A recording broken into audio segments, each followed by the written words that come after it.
안녕하세요. 네, 함께 기도하겠습니다. 사랑해 주님 감사합니다. 날이 점점 더 추워집니다. 삶이 우리를 의기소침해지게 하고 움츠려들게 하여도 그 삶에서 하나님이 주시는 빛을 보고 힘을 낼 수 있게 도와주시고 다시금 우리의 영에게 부어주시는 성령의 능력을 받아서 삶을 능히 이길 수 있는 삶이 되도록 도와주시옵소서. 오늘도 말씀으로 힘주시기를 원합니다. 우리에게 능력이 되어 주옵소서. 예수님의 이름으로 기도합니다. 아멘. 우리가 오늘 말씀처럼 귀신 혹은 사단에 대한 이야기를 읽을 때면 털이 쭈뼛쭈뼛 서는 것을 경험하게 됩니다. 이게 우리가 평소에는 과연 이게 있을까? 그리고 피부에 와닿지 않는 일들이기 때문에 이걸 생각하는 것 자체가 참 불쾌하게 느껴지기도 합니다. 근데 오늘 저는 여러분들에게 이렇게 말씀드리고 싶어요. 이런 영적인 부분은 우리의 현실과 떨어질 수 없습니다. 우리는 생각하기를 우리의 현실에서는 그것들을 자주 만나지 않으니 없지 않을까라는 상상도 해보게 되지만 그건 참으로 위험한 발상입니다. 하나님이 우리 곁에 계시다라는 것은 우리를 지켜야 하는 이유가 있기 때문이에요. 왜 주님은 우리를 지키셔야 할까요? 우리를 위협하는 것도 쉬지 않기 때문에 그렇습니다.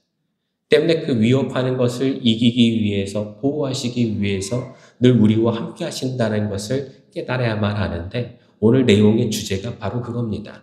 주님은 왜 우리를 도우러 오실까요? 우리는 왜 한마디조차 주님께 부르짖으면서 도와달라고 할 수 없을 때 그때 주님은 왜 우리를 찾아오시는 걸까요? 이유는 내 힘으로는 할 수 없기 때문입니다. 오늘 이야기의 처음에 보면 예수님께서 배를 타고 바다 저편으로 가자라고 얘기를 하세요. 근데 제자들이 누굽니까? 우리가 다 알고 있지만 그 중에 대부분은 어부들이에요. 평생을 어부를 했었던 사람들이기 때문에 배를 타고 나가기 전에 오늘 날씨가 좀 굳네. 오늘 아무래도 비가 올 것 같은데 바람이 많이 불 것 같은데 그럼 그날은 안 나갔을 겁니다. 오늘도 마찬가지죠. 주님이 배 타고 건너편으로 가자라고 했을 때 내 경험에 의하면 오늘 가면 안 될 것 같은데요. 그러면 예수님께 얘기했겠죠. 오늘은 나가시면 안 됩니다. 근데 오늘 말씀에 그런 내용이 나오나요? 없죠. 그러면 그들 눈에는 나가도 괜찮은 날 같았다는 얘기죠. 근데 풍랑이 쳤어요. 어느 정도인가 하면 앞으로도 뒤로도 갈 수가 없는 상태. 옴죽달싹할 수 없는 상태. 심지어는 잠들어 계신데 그 예수님을 깨워서 뭐라고 그래요? 살려주소서. 우리가 죽게 되었나이다. 이렇게 얘기할 정도의 큰 풍랑이 올 정도면 미리 알아야 되지 않았을까요? 근데 아무도 몰랐어요. 왜 몰랐을까요? 일반적인 풍랑이 아니기 때문이죠. 일기예보로 알 수 있을 정도로 일반적으로 생기는 자연적인 풍랑이 아니기 때문이죠. 그럼 왜 풍랑이 왔을까요? 오늘 말씀을 4장과 5장을 걸쳐서 읽어야 할 가장 중요한 이유가 바로 여기 있습니다. 이 풍랑은 그냥 오는 것이 아니라 5장에서 보면 거라사라는 땅에 2,000마리나 되는 귀신이 한 몸에 들어있는 사람이 있는데 이 사람을 구해주러 지금 주님은 가고 계시는 거거든요. 그러면 이 풍랑은 누가 불렀을까요? 사단이 부른 겁니다. 귀신들이 부른 거예요. 오지 말라고. 주님이 오면 우리가 못 살게 되니까 오지 말라고. 그래서 이 귀신 들린 사람이 예수님을 볼 때 안에서 있었던 귀신들이 소리를 지릅니다. 뭐라고 얘기를 해요? 왜 우리를 괴롭히러 오셨습니까? 당신이 나랑 무슨 상관이 있습니까? 내버려 두십시오. 이걸 얘기를 한단 말이죠. 여러분, 오늘 우리의 상황 가운데서도 이런 일들이 있지 않나 한번 잘 살펴보셔야 됩니다. 지난주에 제가 여러분에게 숙제를 하나 드렸어요. 골방에 들어가서 기도해 보시라고. 혹시 해보셨나요? 근데 기도의 방법도 제가 가르쳐 드렸죠? 어떻게 기도하라고 말씀드렸는지 기억나시나요? 내가 하고 싶은 대로 주님 이렇게 해주세요 라고 기도하는 것이 아니라 어떻게 기도하라고요? 주님 이 일을 어떻게 하실 겁니까? 어떻게 하길 원하십니까? 이걸 여쭤보라고 제가 말씀드렸죠. 만일 제자들이 이렇게 기도했던 사람들이었다면 오늘 그 배를 타고 올라오기 전에 주님께 여쭈었을 겁니다. 주님, 우리 엄청난 일을 하러 가는 거 맞죠? 저희가 무엇을 준비해야 할까요? 저희가 시험에 넘어지지 않게 기도해 주십시오. 아마 배 타기 전부터 기도해 달라는 얘기부터 먼저 나왔을 거예요. 근데 아무 대책 없이 배 타고 건너오다가 풍랑을 만난 다음에 뭐라고 그래요? 살려달라고. 근데 여러분 잘 생각해 보세요.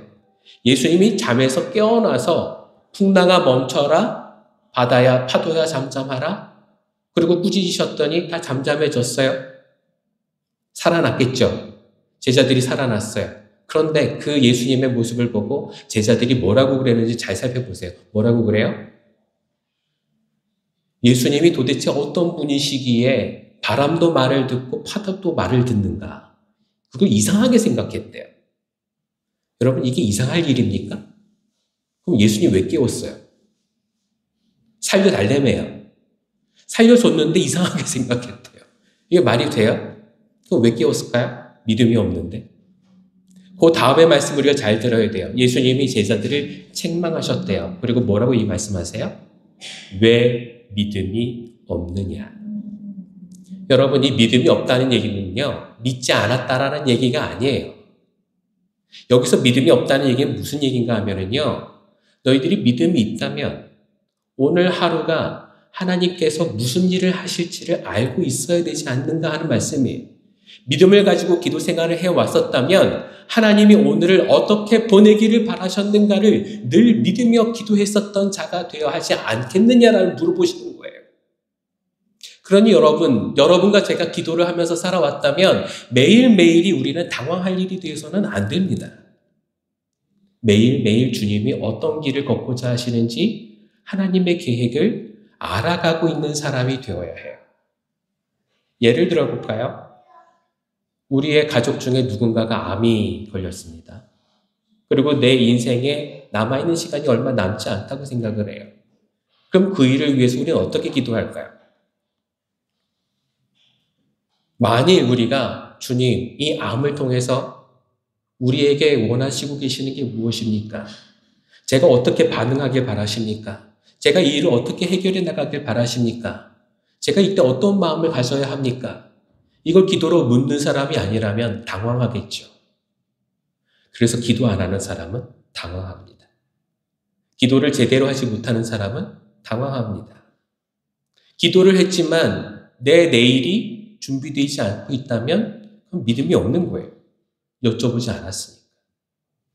하나님과 동행해서 산다는 건 무슨 뜻인가 하면 나 혼자 사는 게 아니에요. 내 바람대로 사는 게 아니에요. 주님이 주신 하루를 잘 살아가는 거예요. 주님이 하루를 주셨으니 주님 이 하루를 어떻게 살아야 할까요? 어떻게 살길 바라십니까? 이걸 기도하는 사람이라면 하루하루가 당황할 일이 아닌 거예요. 암이 주어졌다 하더라도 그건 나한테 미션인 거죠. 하나님, 이 암을 통해서 내가 주님께 어떤 믿음을 보여야 합니까? 주님, 내게 어떤 걸 바라십니까? 이걸 기도하면서 살아야 된단 말이에요. 여러분, 우리에게 모든 게 당연합니다. 마찬가지의 얘기란 말이에요. 여러분, 태어나시면서 아버지를 선택한 사람은 없죠. 응애 울다가 내가 원하는 아버지가 아니에요. 바꿔주세요. 이렇게 얘기하는 사람은 없잖아요.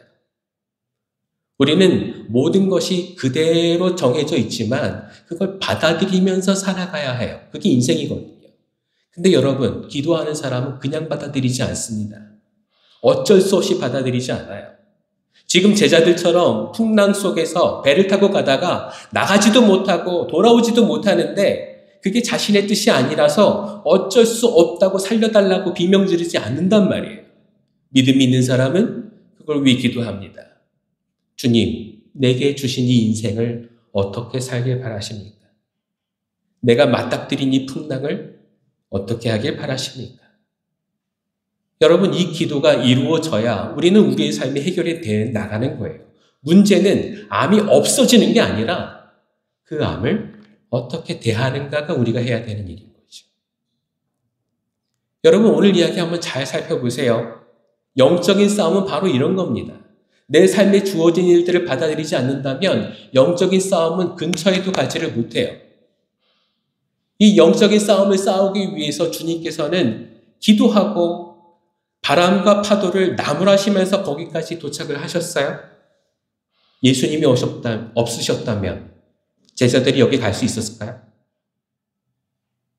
근데 잘 생각해 보세요. 오늘 5장을 잘 읽어보세요. 그렇게 부르짖지도 않았는데 이 사람은 구원을 받았어요. 그런데 나머지 사람들도 구원받았나요? 군대가 어떤 거죠? 많은 거죠. 한 사람이 있는 걸 군대라고 하지 않아요. 많은 걸 우리는 군대라고 해요. 여러분, 우리는 영적인 싸움을 하면서 1대1로 싸운다고 생각했을 거예요.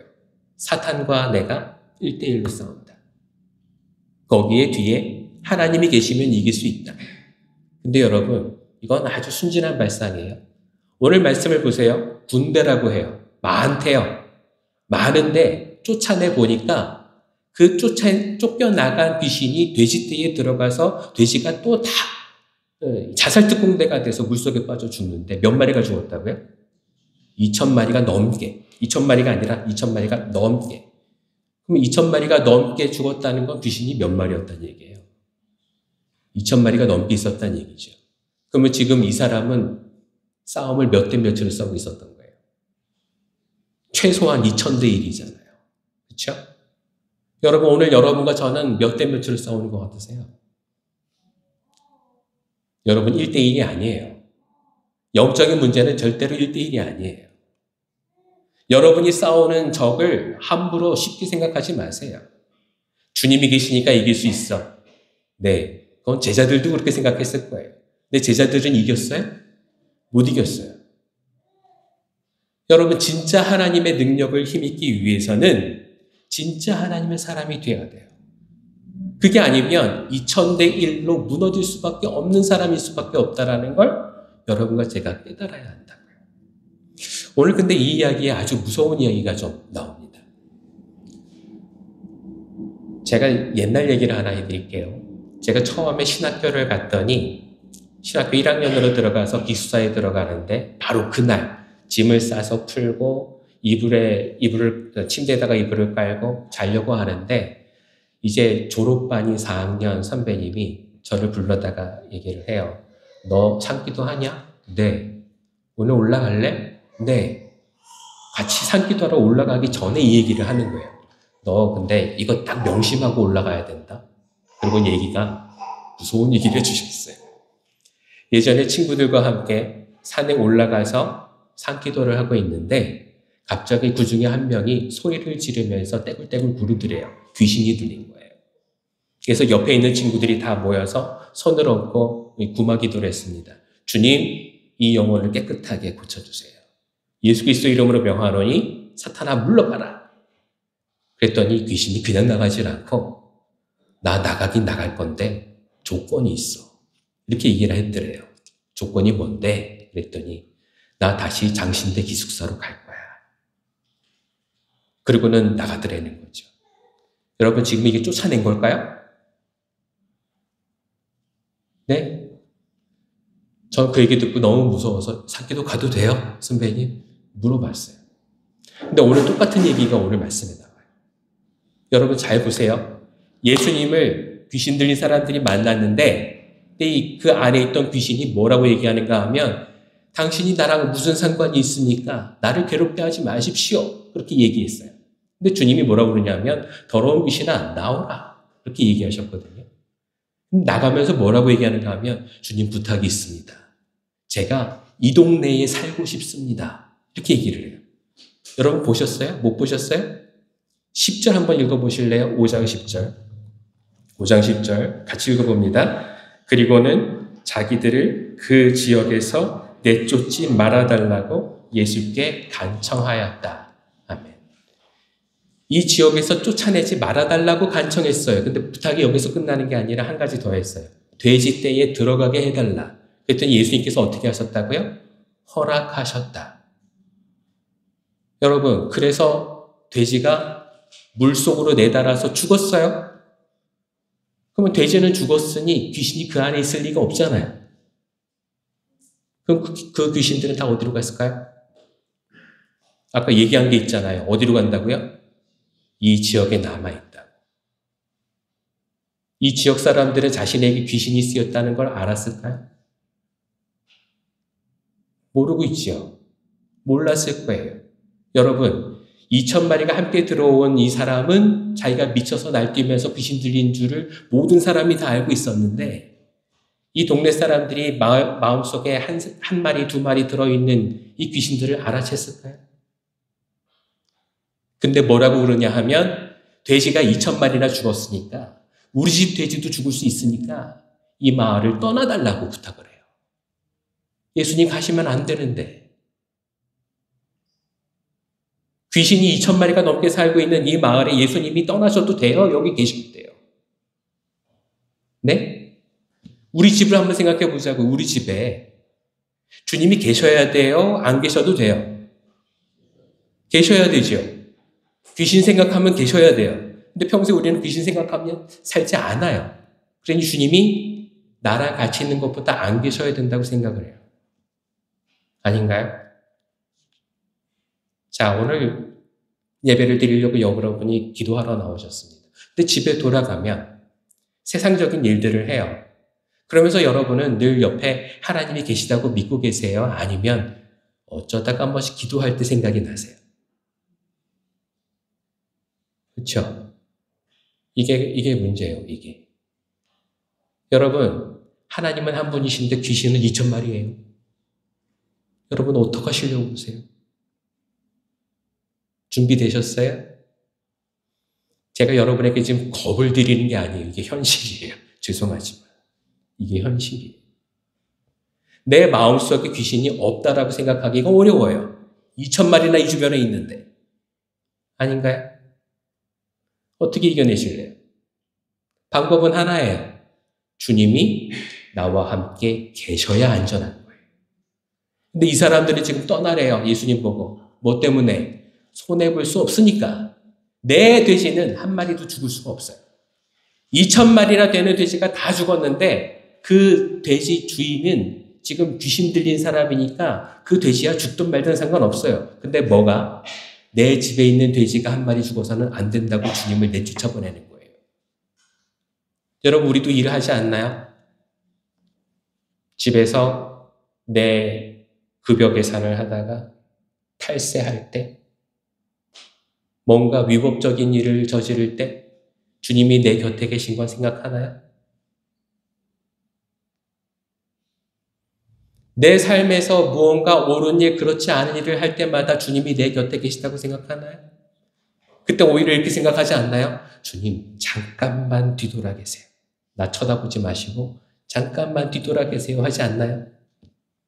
내가 다른 사람 욕할 때 다른 사람 때문에 마음이 상한다고 그 사람을 심지어 저주까지 하게 될 때 그때 주님이 내 곁에 계시다는 걸 믿고 있나요? 만약 주님이 내 곁에 계시지 않는 상황이라면 그때 내가 화를 내고 누군가를 저주하고 누군가에게 내가 나쁜 마음을 먹을 때 그때 내 안에 귀신이 없다라고 얘기할 수 있을까요? 저는 오늘 여러분과 제가 그래서 정말 중요한 사실을 깨달으셔야 된다고 믿어요. 그건 뭐냐면 어떤 상황 가운데서도 주님은 내 안에 계셔야 된다는 걸 믿으시기 바랍니다. 그걸 고백하셔야 돼요. 주님이 내 삶의 기반이 되시길 기도하세요. 주님이 기반이 되신 삶 위에 내가 살아가길 기도하세요. 주님이 나의 보호자가 되심을 내가 제정신 차렸을 때만 기도하는 게 아니라 늘 그 안에서 살아갈 수 있게 되기를 기도하셔야 돼요. 그게 정말 중요해요. 근데 우리는 어떤 식으로 살아가는가 하면 늘 제자들처럼 살아가요. 인생의 풍랑을 맞으면 그때 생각하죠. 나 이거 괜히 한 거 아니야? 배 괜히 탔네. 괜히 물 위에 떠났네. 예수님 괜히 따라왔네. 여러분과 저도 그런 생각을 때론 합니다. 그죠? 근데 여러분 그때 잘 생각하셔야 돼요. 왜 내가 그때 그런 생각에 빠지게 되나? 나는 왜 갈팡질팡하게 되나? 나는 왜 더 이상 내 자신이 예수님의 제자라고 못 받고 살아가는 것이 아니라 그 풍랑이 일때면 늘 나 괜히 제자 됐네. 나 괜히 성도 됐네. 나 괜히 예수 믿었네. 라는 생각을 하게 될까요? 왜 그런 걸까요? 매일매일을 주님이 주신 삶으로 인정하지 않고 주님 이 하루를 어떻게 살아야 됩니까? 라고 물은 적이 없기 때문에 그래요. 나한테 주시는 모든 것들이 하나님의 것이라고 인정하지 않고 내 삶의 기반이 하나님이라는 걸 인정하지 않았기 때문에 그래요. 그걸 내가 선택할 수 있다고 믿는 한 그 한에는 내 삶을 하나님이 아닌 귀신이 사용할 수 있는 거리가 된다는 말이죠. 내 삶에 명패가 있다면, 나는 하나님의 아들이다라는 명패가 있다면 사단이 나를 함부로 하지 못할 거예요. 근데 우리는 이걸 떼고 살거든요. 마음에 들면 붙였다가, 마음에 안 들면 띄었다가. 여러분 앞에 심하게 힘들게 하는 어려움이 맞닥뜨려진다면, 그래서 여러분 마음이 또 갈팡질팡한다면 여러분 그때는 여러분 앞에 줄을 하나 그어놓으세요. 스타트 라인을. 그리고 한 발자국 앞서가세요. 난 이미 넘어섰어. 끝까지 뛰어야 돼. 이걸 여러분 마음 먹으셔야 돼요. 늘 앞에 스타트 라인을 적어놓고 그 다음에 뒤에 서서 난 아직 안 뛰었어. 나중에 내가 준비되면 뛸 거야. 그리고 늘 뒤에 서지 마세요. 갈팡질팡할 때면 선을 하나 그어 놓으세요. 그리고 한 발자국 앞서 계세요. 난 이미 뛰기 시작했어. 끝까지 뛰어낼 거야.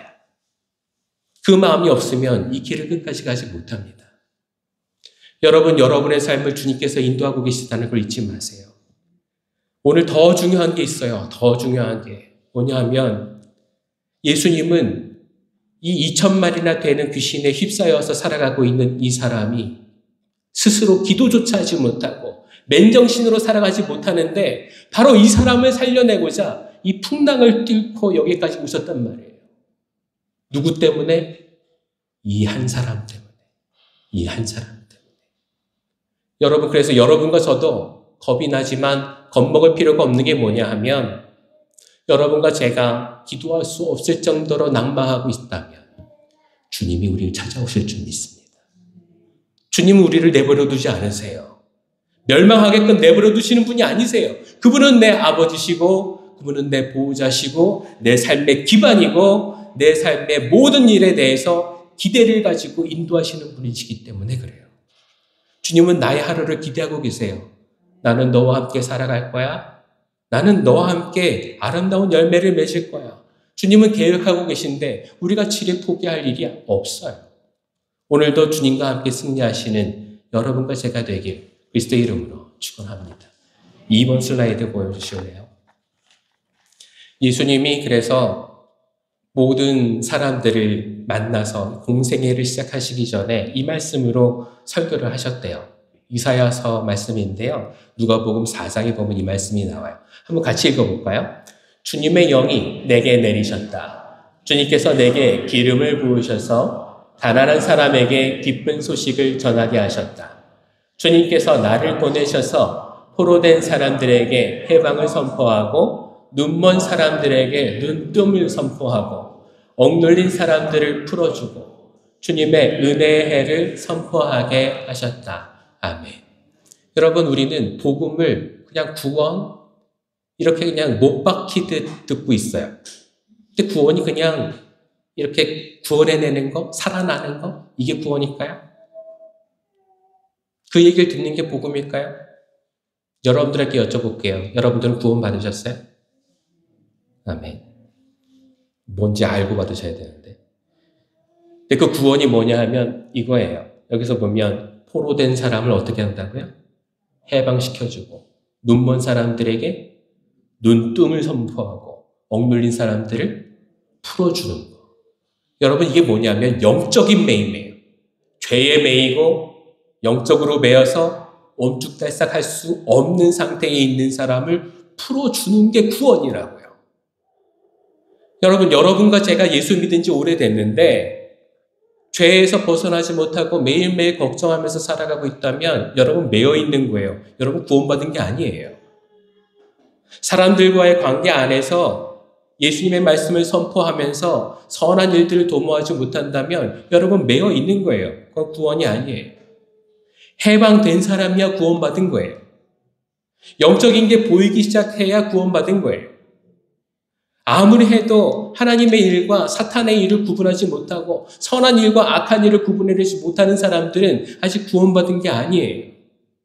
여러분 교회가 왜 교회답지 못한 줄 아세요? 구원받은 사람이 적어서 그래요. 신앙에 왜 나도 신앙하고 저 사람도 신앙하고 있는데 왜 서로 힘이 되지 못하고 자꾸 깎아내리는지 아세요? 왜 말만 하면 다 누군가는 죽어내게 되는 생명을 주는 사람이 아니라 생명을 깎아먹는 모임이 될 수밖에 없는지 아세요? 구원받은 사람이 없기 때문에 그래요. 오늘 그래서 저는 여러분에게 이 말씀을 선포합니다. 여러분 구원은 주어졌어요. 주님은 우리를 구원하시기 위해서 여기까지 오셨어요. 폭풍을 뚫는 것 이상으로 놀라운 일들을 행하시면서 우리까지 오셨어요. 그러면 그 구원이 우리에게 주어지게 될 때 우리는 받아들여야 될까요? 말아야 될까요? 그게 나한테 주는 손해가 너무나도 크니까 주님 이제 나한테서 떠나소서 이렇게 얘기할까요? 아니면 주님 나와 함께 거하소서라고 얘기할까요? 인생에 쓸모없는 돼지들을 내버리시기 바랍니다. 그거 지키겠다고 하나님을 내보내지 마시고 주님과 더불어서 사시면서 참된 구원을 누리시기를 바라요. 참된 해방, 눈뜸, 올가맨 것에서 자유롭게 되는 놀라운 일들이 여러분과 저를 살려줄 줄로 믿습니다. 그게 구원이에요. 여러분 하나님은 얼마나 우리를 사랑하시는가 하면 이렇게 얘기를 하세요. 로마서 8장 말씀 보여주실래요? 로마서 8장에 보면 사도 바울이 이렇게 얘기해요. 누가 우리를 그리스도의 사랑에서 끊을 수 있으랴? 계속 읽어보세요. 환난, 곤고, 박해, 굶주림, 헐벗음, 위협, 칼. 이게 초대 신앙인들에게 계속 위협이 되었었던 문제예요. 근데 사도 바울은 얘기합니다. 그건 아무것도 아니라고. 그게 우리를 괴롭힐 수 있지만 그게 우리의 생명을 끊을 일이 아니라고. 주님과 나와의 관계를 그것들은 끊지 못한다라고 얘기를 해요. 정말 우리가 중요하게 생각해야 될 건 뭐라고요? 37절 읽어보세요. 뭘 하라고요? 우리를 사랑해 주신 그분을 힘입는 것. 그게 우리에게 중요하다고 말씀하세요. 그래서 36절에서 보면 시편 44편 22절 말씀이 나오는데요. 우리는 매일같이 죽습니다. 이게 다윗의 기도였어요.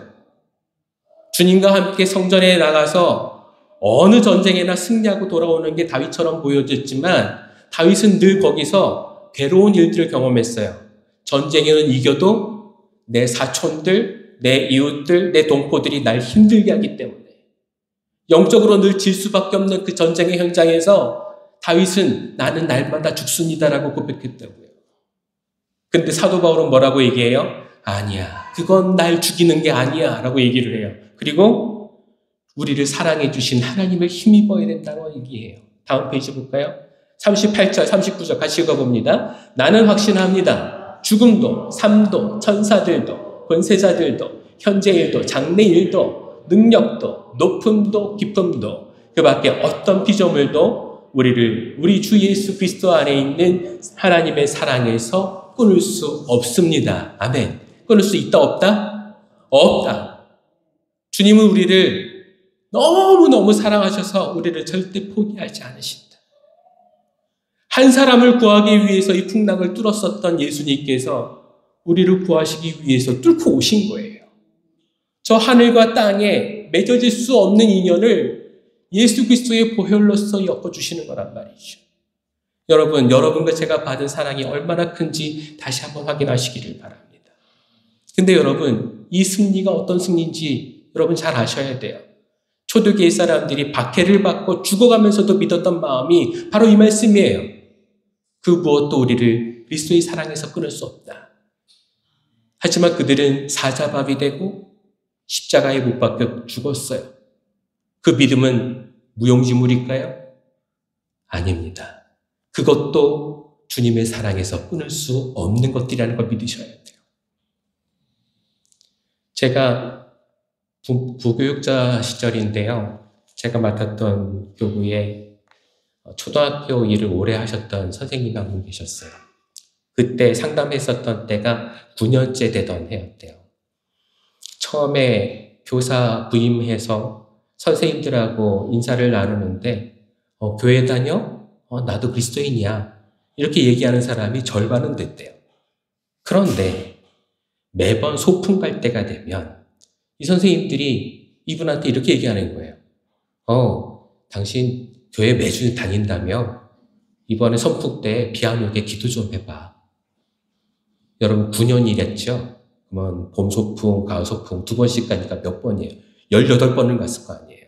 근데 그때마다 기도를 했으면 계속 해가 쨍쨍 났을까요? 어떤 날은 해가 뜨고 어떤 날은 비가 오고 하지 않았을까요? 근데 문제는 비가 오면 예수 믿는다는 그 선생님들이 교회 가면 집 살 텐데 그분들이 이 선생님을 뭐라 부르는 거예요? 기도했다며 비 오네? 또 잘해야 되나 봐. 열심히 해봐. 믿는 사람들이 그렇게 얘기를 해드려요. 9년째 되던 해에 엄마가 암에 걸렸다는 선포를 받았어요. 6개월 남으셨다는 이야기를 듣고 아버지랑 같이 매일 병원에 가서 엄마를 간호를 하는데 근데 그게 스트레스인 거예요. 왜냐하면 아빠는 믿지 않은 분인데 아빠가 이 딸한테 뭐라고 얘기하는가 하면 야, 너 기도했다며. 근데 왜 엄마가 암에 걸렸어? 너 기도했다며. 근데 왜 이번에 치료받는 게 아무 소용이 없어? 도대체 이게 뭐야? 매번 그렇게 핀잔을 주는 아빠를 견딜 수가 없더래요. 신앙 때문에 너무 힘들다고. 내 신앙생활이 늘 시험의 연속인 것 같다고. 너무 아프다고 마음이. 목사님 도대체 어떻게 해야 되나요? 라고 저한테 물으러 왔어요. 우리 한번 기도해 볼까요? 그리고는 그분하고 몇 주를 일주일에 한 번씩 만나서 기도를 했어요. 근데 그러던 하루 엄마가 아빠한테 막 화를 내더래요. 이 양반아, 예수 없었으면 내가 너랑 지금까지 살았을 줄 알아. 내가 예수 믿어서 본인이 가장 혜택을 많이 받아놓고 왜 지금까지도 예수님을 못 받아들여서 그렇게 욕을 하냐고. 그러면서 예수님께 막 핀잔하는 걸 가지고 남편을 막 나무랬대요. 그리고 얘기를 했대요. 내가 죽으면 지금처럼 살지 말고 딸 손잡고 교회 가라고. 그거를 얘기했다는 거예요. 근데 그 주간에 그 얘기를 들었다고 해서 이 집사님이 마음의 위로를 받고 왔을까요? 아니에요. 그 주간에는 더 실망해서 저한테 왔어요. 목사님, 이런 일도 있었어요. 근데 우리 아버지 안 바뀌어요. 저 너무 힘들어요. 이 삶을 얼마나 더 해야 되죠? 이 신앙생활이 이런 겁니까? 저 너무 힘들어요. 저는 몇 주를 같이 기도하다가 끝에는 이 얘기를 해줄 수밖에 없었어요. 집사님, 신앙생활은 이겨내는 능력만 있는 건 아니에요. 하나님이 이 일을 통해서 우리가 무엇을 해야 되는지 가르쳐 주실 거예요. 그 일에 순종하면서 살 때 우리는 이기는 게 아니라 버텨내는 것이 답일 수도 있어요. 견뎌내는 게 필요할 수도 있어요. 우리의 답은 늘 승리라는 게 아니에요. 내가 생각하는 승리가 그게 하나님이 원하는 승리가 아닐 수가 있어요. 이웃이 나한테 괴롭힐 때 그 앞에 무릎 꿇는 게 예수의 승리가 될 수도 있고 십자가를 지는 게 예수의 승리가 될 수도 있어요. 나의 떳떳함을 보이는 게 예수의 승리가 아니에요. 견뎌내고 이겨내서 내가 끝끝내는 주님을 버리지 않고 그분의 은혜 속에서 살아가는 걸 고백하게 돼야 그게 참 승리가 아닐까요? 집사님과 그런 얘기를 나눴어요. 그리고 참 많이 울면서 기도했어요. 여러분, 저는 오늘 여러분에게도 똑같은 대답을 드릴 수밖에 없어요. 신앙인이라고 해서 남들이 부러워하는 모습에 이르는 게 그게 우리가 원하는 승리가 아닐 수 있어요. 주님은 그게 아니라 다른 모습을 원하실 수가 있다고요.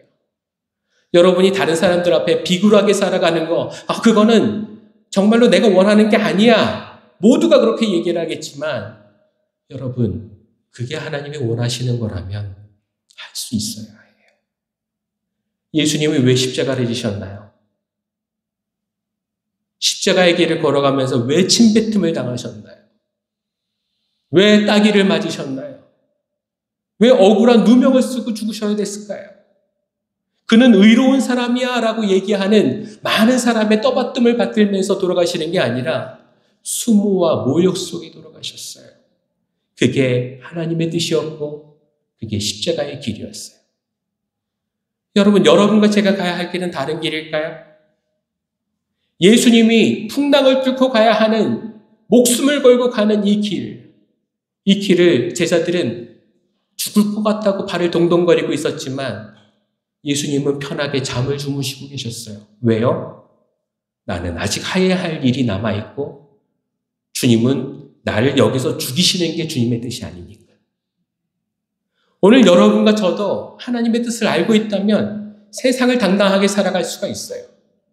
여러분, 삶의 모든 형편, 사람들이 나를 인정해 주는 거, 그 관계가 나를 떳떳하게 세우는 게 아니에요. 주님을 믿는 믿음이 나를 당당하게 세우실 줄로 믿습니다. 그 은혜 가운데 여러분과 제가 강건하게 서서 주님이 이끄시는 참다운 놀라운 은혜의 길로 오늘도 한 걸음 한 걸음 나아가시기를 그리스도의 이름으로 축원합니다. 당황하시고 마음이 흔들리고 불안하고 어렵다면 오늘도 발 앞에 스타트 라인을 그어놓으세요.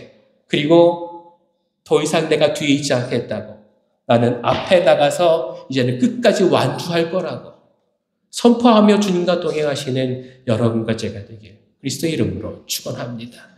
오늘 이 기도의 능력을 배우셨으니 제발 포기하지 마세요.